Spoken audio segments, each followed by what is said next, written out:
These people already say the N-word, but take the long way home while saying the N-word all the time. Him not saying it in this interview and saying it in this interview are completely irrelevant.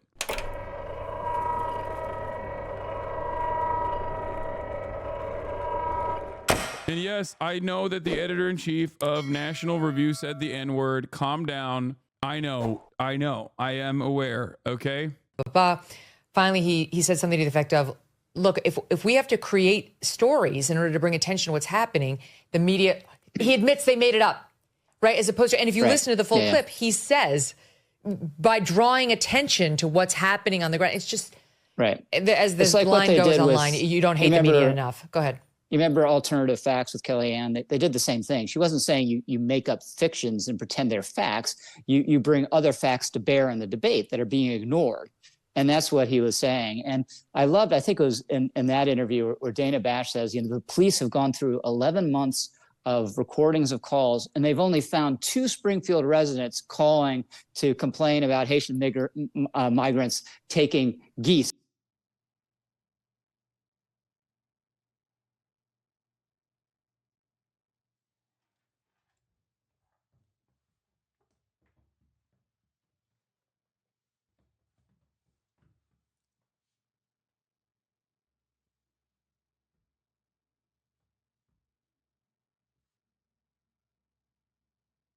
Okay, I get why people were trying to get me to watch this clip. Oh my God. Oh my God.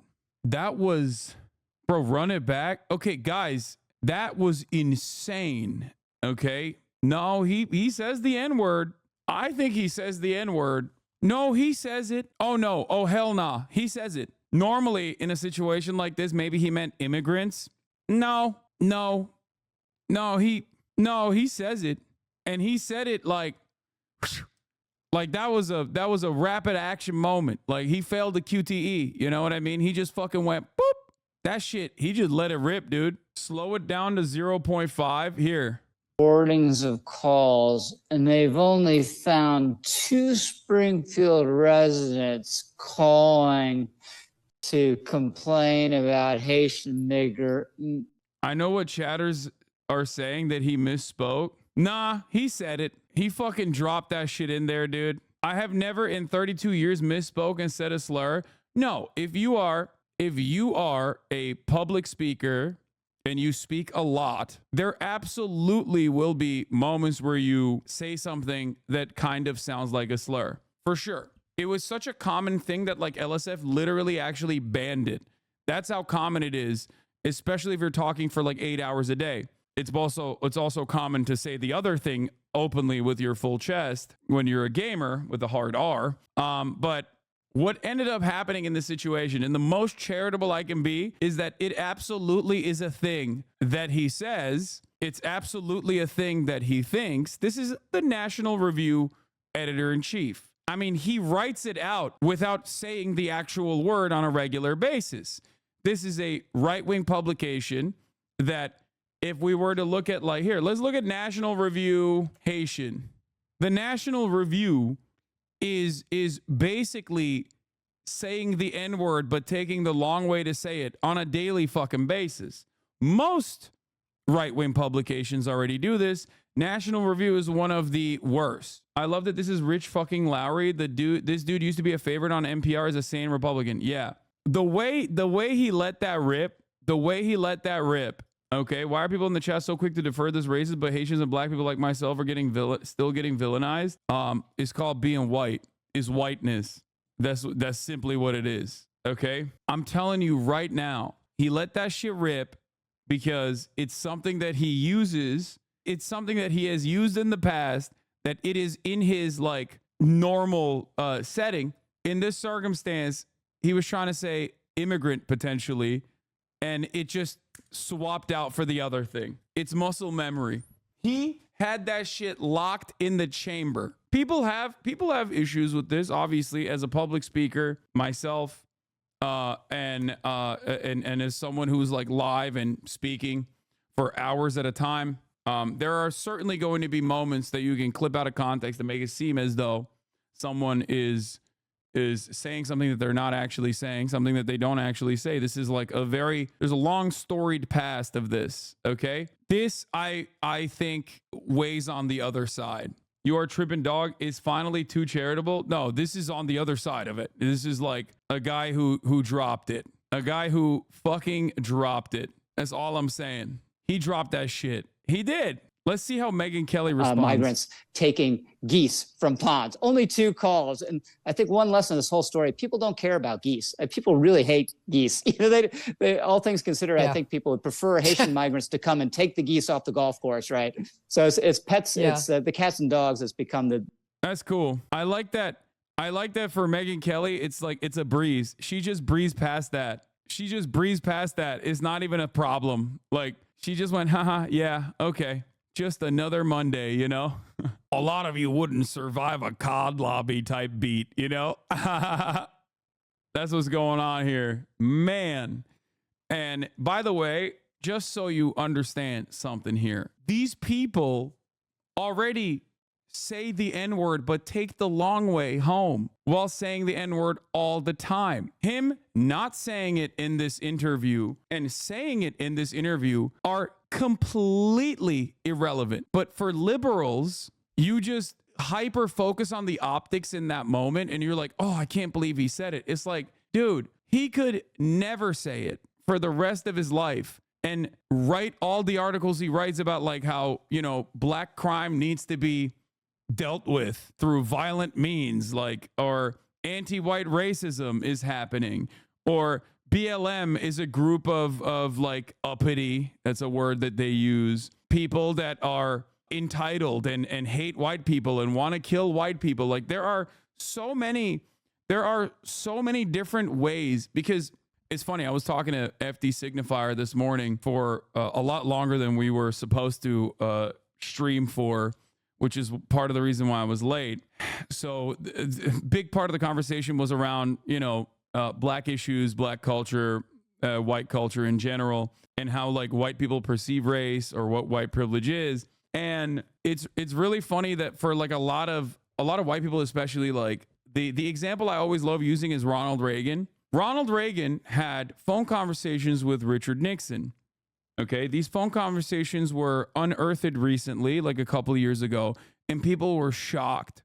Why were they shocked? They were shocked that Ronald Reagan was racist against black people. And it's like, dude, look at his fucking policies. What do you mean you're shocked that Ronald Reagan was like a massive racist? For a lot of people, they need to hear, like for a lot of white people, even white liberals in general, they need to hear someone like call, you know, African diplomats monkeys or something, which Ronald Reagan did, right? In that phone conversation, that private phone call, for them to be like, oh my God, he's racist. They have no way of analyzing like the unimaginable construct, white supremacist construct reinforcement that like white Republicans, conservatives, and even sometimes liberals engage in an effort to basically say the N-word without saying it. And white supremacy is so baked in to all of our institutions, to all of our social conditioning, that we have come up with new mechanisms and new methods of like being racist and reinforcing racist dynamics while not actually saying it. Okay. It's invisible to many people who don't want to seek it out, who don't want to understand it.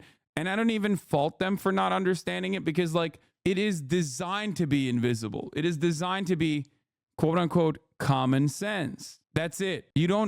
Sometimes you don't need to hear a person, especially a person who like works at the National Review, for example, to literally say the N-word to recognize that they're fucking racist as shit. That's why people will say things like DEI, CRT, Black Lives Matter, woke.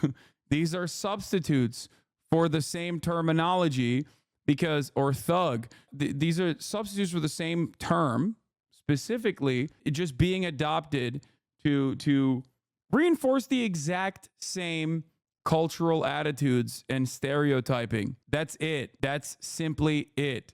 Because the N-word is not some special magical word. It has a very specific design and very specific usage. That design and usage is to say black people are subhuman, to say black people are aggressive, barbaric, subhuman. That is the design for the actual fucking word. It's to remind everyone what black people's position in society is. So when you say DEI, it's the exact same fucking shit. You're simply saying a black person actually arrived at this position that they didn't belong being in. Okay? It is to undermine a black person usually and claim that they like took the place of a much better deserving white person. That's what it is. It has a lot of baggage. It's not just a nasty word. No, of course. But the difference is I'm trying to explain even the term itself and why it has a lot of baggage, or why like this term is used, right? Rich Lowry says, yep, this is exactly what happened. I began to mispronounce the word migrants and caught myself halfway through. That's it. So when we're having a conversation about Haitians eating cats and dogs and stealing geese, that conversation, if you believe that story, is already basically the same as you saying the N-word. You don't have to say the N-word for at least me or anyone who understands the situation to immediately pick up on what the fuck you're actually saying. Okay? So wake up. Anyone that entertains the story that Haitian migrants with temporary protected status in Springfield, Ohio, or anywhere they are stealing people's pets, stealing people's dogs and cats to eat them, is already literally saying the N-word, but taking the long way to say it. That's it. He didn't actually have to say the N-word here for me to be like, that's a racist guy. He's saying it every day. He's saying it every day when he's not actually saying it. Okay? Anyway, just some food for thought for people that are confused by this process. Okay? Is there really anything that separates this from blood libel? No, of course not. Absolutely not. The problem is we're already there as a society. We're there. Okay? Many people are invested in this. That's the reason why it blew up as hard as it did in a lot of the right-wing circles. It's kind of sad you have to explain this. I mean, it's like 90% of my job is specifically explaining things like this, but especially this, because, you know, it's just our culture. It is what it is. It's the unfortunate consequence of, you know, living in a white supremacist society. It's sad to hear it explained as a POC, that's for sure. Yeah, but you know this community is very white. There's always going to be people who don't fully understand it. I don't even fault them for not fully understanding it because, once again, this is being repeated. This is the social conditioning. The society is designed for people to refuse to reckon with these sorts of structures, to take it for granted.